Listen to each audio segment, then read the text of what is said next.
gente podia estar falando, né, de namoro, de amor, de paixão, de sexo, mas a gente vai falar hoje de educação, porque educar não é fácil, educar cansa. Eu posso estar redondamente enganada, viu?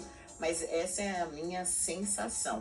E como é que a gente põe limites aos filhos? Hoje eu também tenho a sensação, ao contrário do que aconteceu, por exemplo, lá no meu tempo, quando eu era criança, que os pais parecem que têm medo dos filhos deixarem de amá-los, né?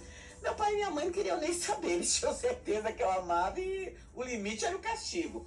Mas hoje eu vejo muitos pais e muitas mães que têm uma dificuldade de colocar o limite dentro da educação que eles preferem, né? Alguns com castigo, outros com uma conversa, mas porque dizem assim, mas depois meu filho pode deixar de me amar. Enfim, a gente vai conversar sobre isso com uma especialista no assunto, a Camila Miranda. Ela é psicóloga, é autora e coautora de livros na área da psicologia e educação e criadora de uma campanha chamada Levante-se contra o Bullying. Camila, seja muito bem-vinda, bom dia. Muito prazer, é uma honra estar aqui. Uma honra, a honra é nossa em te receber e falar sobre isso, né? Porque, de verdade, a sensação que eu tenho observando, eu não tenho filhos ainda, mas estou esperando aí um menino de uns 8, 9 anos, e aí já fico pensando em como é que você coloca esses limites, né? Muitas vezes, Camila, eu observo pais que têm uma dificuldade de colocar limites muito por amor, por não querer ferir.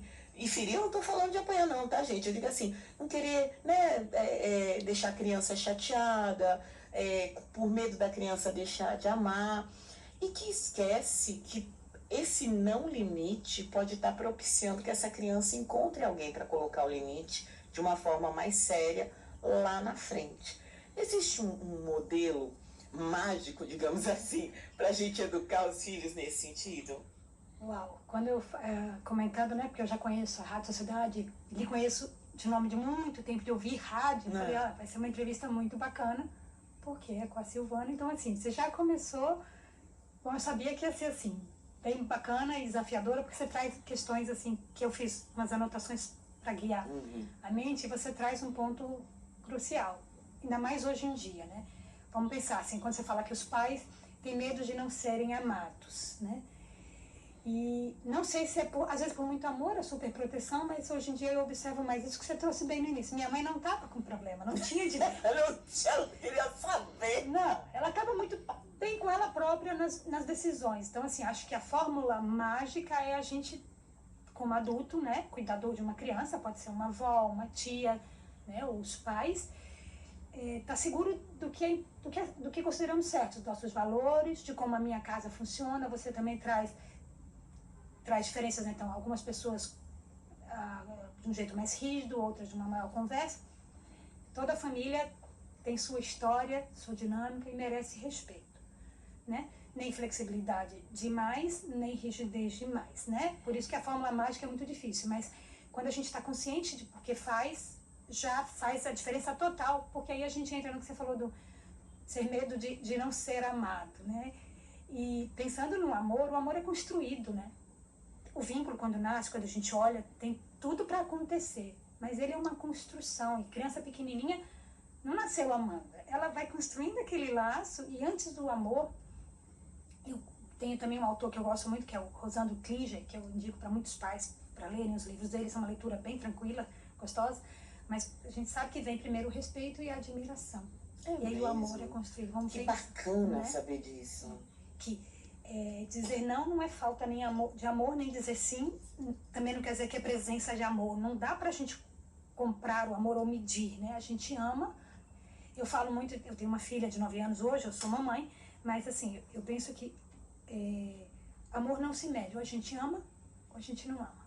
Que nem sentimento a gente não compara. Então eu sei o que é tristeza, alegria, orgulho, surpresa, porque eu vivi. Quando eu te escuto, eu posso fazer apoio nas minhas vivências. Mas não dá para comparar a tua tristeza.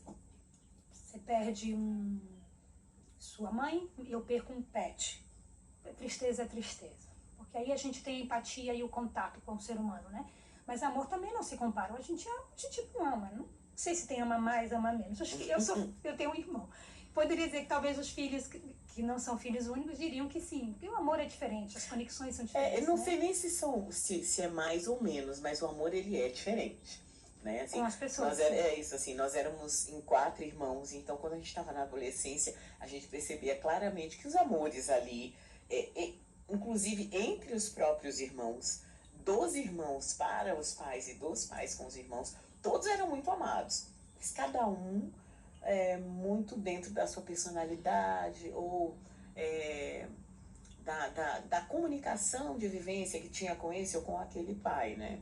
E muito um estilo, alguém que é mais parecido, alguém que é mais tranquilo e dá menos trabalho, né? Aquela que demanda menos atenção constante. Criança quieta é perigo, né? Você sabe, tá aprontando, né? Mas tem uns que são que não fica quieto nunca, mas cada um de um jeito, e um que o tempo de amadurecimento também, que é uma outra questão, né? Quando vocês falaram do limite, eu fiquei pensando muito também de como é que a gente pode trazer algo para os pais prático também, né? Então, opções de escolha, a psicologia fala muito disso, né? Vamos trabalhar, vamos dar escolhas, fazer acordos, vamos dialogar, mas a opção de escolha vem dentro também da idade e do amadurecimento. Eu posso ter 2 crianças de idade próxima, mas cada uma no seu tempo de amadurecimento. E tem escolhas que permanecem dos adultos, né? Mas, por exemplo, um exemplo de escolha, uma criança pequenininha, dar a uma criança pequenininha a escolha, acho que até um adolescente, sempre que ele decida que horas ele ou ela vai dormir, não é uma criança pequena que escolhe que horas ela vai dormir. Ela pode dizer se no banho, antes de dormir, ela vai levar os brinquedos naquele dia ou não. Algo do ritual de botar para dormir. Mas tem escolhas que é muito pequenininha, não tem maturidade, não sabe nem o que está escolhendo, mas começa a ter o exercício da escolha em algo que ele não dá conta. E não é ele que vai responder, porque lá no outro dia, para acordar, para ir para a escola, somos nós que levamos os filhos ou ajudamos a se vestir, para eles irem andando para a escola, ou pegar o ônibus, ou ir de carro, mas somos nós. Então, as escolas até falam, quando a criança atrasou, não é a criança, é a família, a logística toda que não deu conta. Então, assim, não é eles que escolhem que horas vão dormir, a gente pode ir ajustando também com o adolescente, mas ainda assim, e até porque na adolescência eles precisam dormir mais. Era mito, assim, minha filha tem 9 anos, então assim, eu achei que eu ia ter uma liberdade aos 11, 12, não. O córtex frontal, que é de planejamento e decisão, até os 20, 22, 21, 22, está se formando. Então o adolescente não está pronto para decisões. Ele está mais maduro, mas a gente tem que estar do lado do mesmo jeito. Agora ele tem que dormir mais, mas ele quer dormir mais tarde, né, Camila?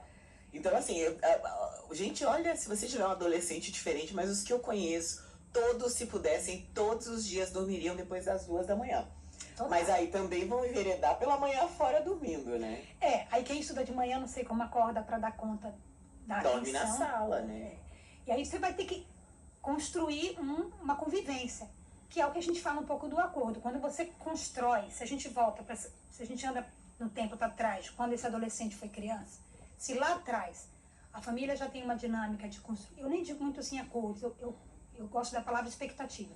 Quando a gente organiza a expectativa de uma criança, de um adolescente, por exemplo, olha, no fim de semana você pode sair. Não deixa de ser um acordo, você já está organizando. Aqui em casa, você sai no fim de semana. Ou fim de semana, você pode ficar bastante tempo na TV. Ou quando for no shopping para criança pequena. Dá um exemplo, porque criança pequena é mais fácil o exemplo. Às vezes. Não vamos comprar nada no shopping. Hoje nós vamos para o cinema, tem pipoca, não tem o lanche posterior. Eu passei por uma dessas, não teve o lanche posterior. Ou você vai para um adolescente, olha, hoje você vai no shopping e tal hora eu te pego. Você já vai dizendo, você já organiza a expectativa, você a princípio evita situações mais difíceis, você ajuda eles a lidarem com a ansiedade, com tudo. Eles sabem, o limite é bom porque ele dá previsibilidade. E isso é muito bom. O que a pandemia tirou da gente foi a previsibilidade. A gente ficou sem chão, né? Limite dá chão. Então, nesse sentido, quando você consegue já ir trabalhando essas expectativas, que são os acordos, quando é pequenininho, você apresenta o acordo. Né? E depois você vai dizendo, hoje a gente pode ir para o shopping, pode brincar no parquinho ou ir para o cinema. E aí agora, você vai dando... Camila, tem uma máxima de criança que é assim, por favor, por favor, por favor, por favor. E aí quando descobre faz a carinha, né? Por favor, mãe, por favor, pai, faz como? Com por favor, por favor, por favor, por favor. E quando por favor piora e fica mais irritante. fechar o olho, é porque eu tô me controlando, porque eu tô caindo um pouco na irritação. É respirar fundo e aí escolher. Quando a gente cede ao por favor, a gente é o adulto da relação, né? Então a gente escolheu ceder. Eu, como mãe, em alguns momentos já cedi. Só que lá na frente, quando eu conto pra alguém, eu falo, ó, eu escolhi ceder. Porque naquele momento eu não, por diversos motivos, dá uma certa tranquilidade. Isso é importante ter claro, né? Que você é quem está escolhendo ceder naquele momento e arcar com as possíveis consequências. Se eu ceder muito, vai ficar difícil para mim. Mas quando pelo menos eu vou dar uma experiência pessoal também. E eu levo também para os pais, não só a teoria, mas uma vivência pessoal de todo mundo. Quando eu falo, olha, ontem eu cedi. Então não quer dizer que eu sou uma mãe, que eu esqueci, que eu sou irresponsável. Eu consigo ficar tranquila em outras situações, em que eu não estou na correria ou etc., eu não preciso ceder. Então, eu não preciso ceder sempre só porque eu cedi naquele momento e eu não deixei de ser uma boa mãe porque eu cedi. Quando você tem a consciência, você começa a ceder muito, vai te atrapalhar na vida diária, porque a criança e o adolescente percebem e eles vão solicitar e cada vez mais, por favor. E voltar é mais difícil, né? Voltar é mais difícil. Porque aquilo já é um terreno ganho, então, né, é um terreno ocupado, né? E a criança pequenininha, ela tá no tempo o adolescente também, por outros motivos, mas a criança pequena, ela tá no tempo presente. Você voltar, ela não vai lá atrás, ela não consegue se situar no tempo lá atrás. Quando você fala pequenininha, você fala até que idade? Eu tô dando até uns 9, 10 anos. Meio termo, né? Criança médio, né? Pequenininha, mas a criança 9, 10 anos ainda não tem essa noção do tempo, é o tempo presente. Então, tanto que você disser, você não vai hoje descer com fulaninho, acabou o mundo, né? Porque o mundo é hoje. O mundo termina aqui. Nunca mais eu vou descer, nunca mais eu vou na casa do meu amigo. Aí você saber que o tempo presente é muito real, para eles, te ajuda a entender essa reação total, né? E aí, você tá falando que você falou aí e também do tempo. Quando você... Uma outra coisa que aparece também na questão dos limites, assim. Eu dou um castigo, dou uma consequência, dou uma punição, né? Tem que facilitar a nossa vida também, né? Como educador, né? Como cuidador. Então, assim, o castigo, não dê um castigo que você vai ficar um mês sem ver televisão. Quem é que vai acompanhar esse um mês? E perdeu. Depois de uma semana, provavelmente, a tua expectativa de que sinta o tempo já foi. Por quê? Por causa dessa noção do tempo e porque a criança... Agora, quanto mais cedo isso acontece, mais fácil o adolescente seguir assim, certo? Por questão de hábitos, construções de hábitos. Mas quando eles ficam no suposto ócio, no tédio, depois de um tempo eles acham que fazer de verdade. É porque a gente fica contando os segundos, então parece que aquele tempo nunca passa, mas eles acham o que fazer. Então é um mês sem TV, vamos supor que a logística da casa permite cumprir. E quanto mais for uma mãe solo, uma mãe que trabalha, né? Mais difícil é uma logística dessa, porque a mãe não tem a rede de apoio. Então, quando a gente tem... Por isso que eu tô falando, a logística da casa permite cumprir. Até que você tenha uma TV só, entendeu? Aí a TV de noite é minha. Então, a gente está conversando com Camila Miranda, psicóloga, falando de educação, de limite, né?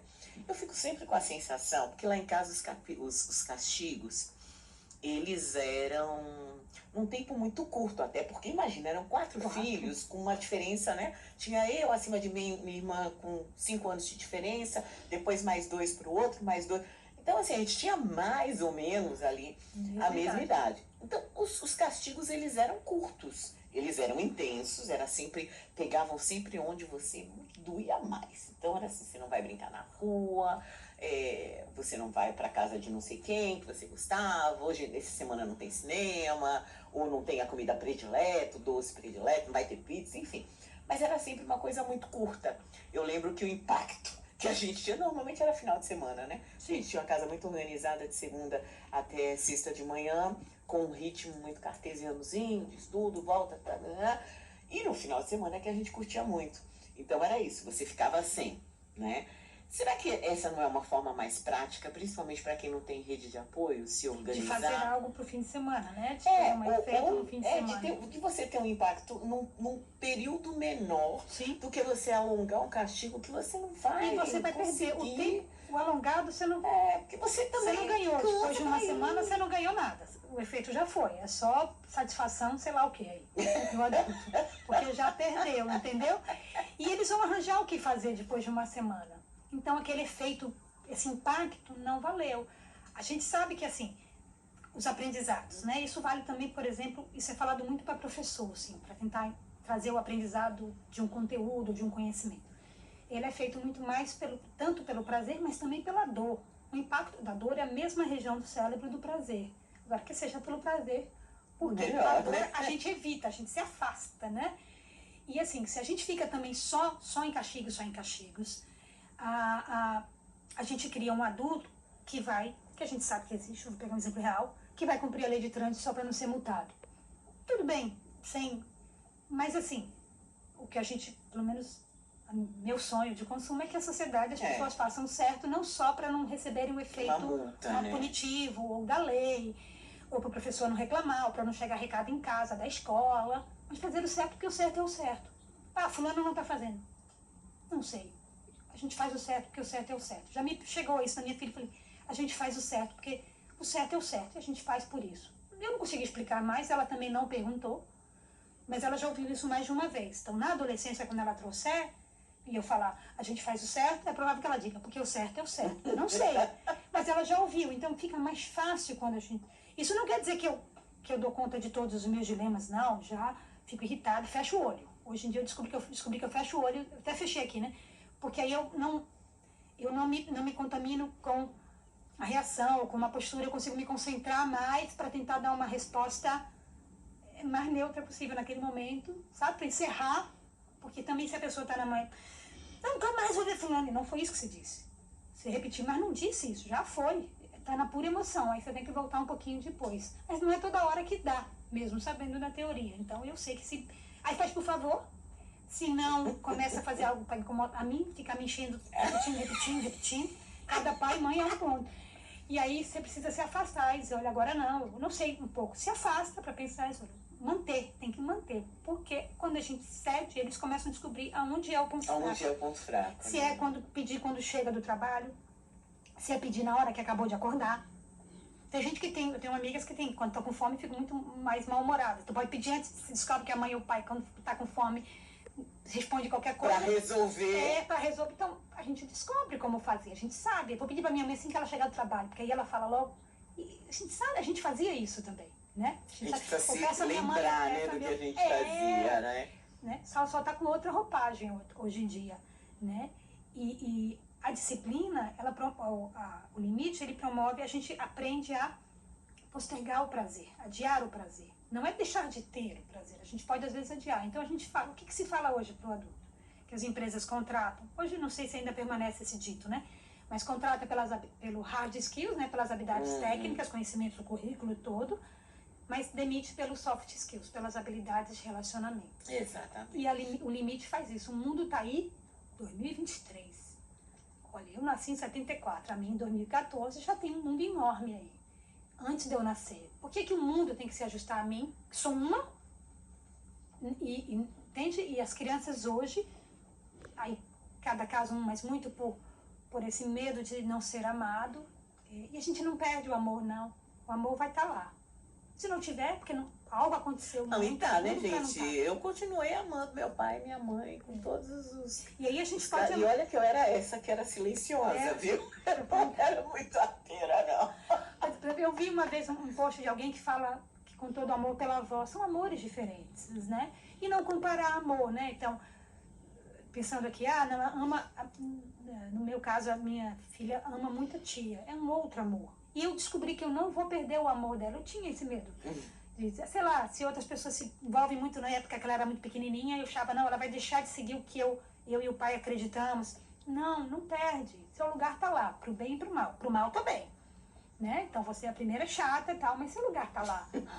É o seu colo que procura. Mas tem outras coisas que eu tenho certeza absoluta que ela vai procurar a tia. Outras eu espero que ela procure a tia, que são coisas que a tia curte muito.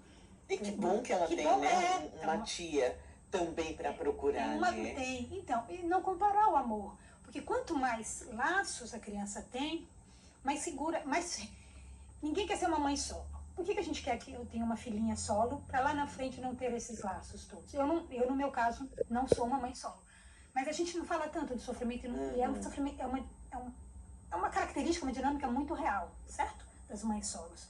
Então, assim, quanto mais rede de apoio, mesmo que não seja familiar, a gente construir, é muito melhor. Em situações também, que não é comparação, mas em violência e tudo, quanto mais rede de apoio a gente oferece para alguém que passa por uma violência, ou por um desastre natural, por um trauma, por violências pessoais, tudo, mais ela se fortalece. Então, quanto mais amor a minha pequena vai tendo dos outros, mais eu ofereço a ela uma rede de apoio.